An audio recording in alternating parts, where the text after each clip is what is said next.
Her latest professional undertaking is no exception as she takes on a surprisingly unglamorous role as a chambermaid in the new Jekyll and Hyde film, Mary Reilly. Julia Roberts, good to see you. Hi. I've seen a lot of different versions, I think most people have, of this movie, of Jekyll and Hyde, of the story. Why is this one different? Well, we've changed the whole vantage point of the story, and I think that it's not quite so the internal struggle of a man, because it's viewed from a different person. So it's an observer's point of view of his struggle and his experiment and his sort of tortured soul of becoming this fractured person. So I think that it opens it up a little bit to a little more interpretation. Does it soften it, though? I mean, we have what can be a horrifying tale. Does it soften it to see it from a woman's point of view? Well, I don't know if it's so much from a woman's point of view, but this is a woman who's terribly devoted to him and enamored with him. So I do think that it sort of has a gentler viewpoint. She's enamored with him. She likes his strength, his genius. Is she in love with him? Well, we're talking about Dr. Jekyll here. Yeah, she's very indebted to him. She's very grateful for this position she has in his house and the safety of that and the security of that. And so, I mean, I think it's a very complicated version of love. But she's a young girl. She's, you know... Doesn't she find him a little bit boring? Isn't there something about him that's missing, though? I mean, because that is also what attracts her to Mr. Hyde. He has the... It's a little bit like the woman who says, I want to date someone, but I like bad boys. Well, that's sort of a contemporary dysfunction. This is a time of very suppressed emotions and also the position that she holds, this sort of idea of servitude is very, one does not have an individual thought. You know, it's all about serving the house, and it's not about one's own self or feelings or inclinations at all. And in fact, when she does that, when she expresses herself as an individual, it always gets her into trouble with the butler.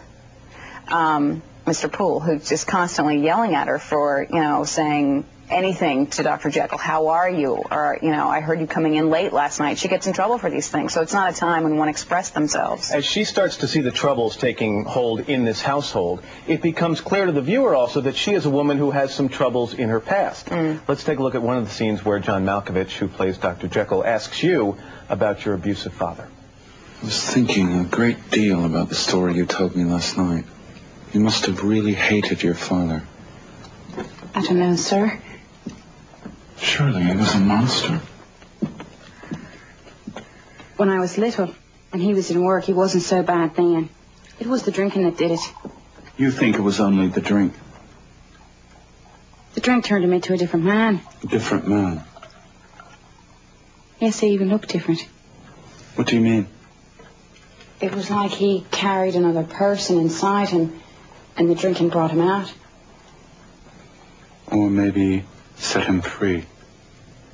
It's even shot in a very dark and eerie way. I don't want to give away the ending here, but it's my understanding this movie is a year late getting to the screens because a lot of people couldn't agree on what the best ending would be. You know, when something is taken off a page, it changes. It's inevitable.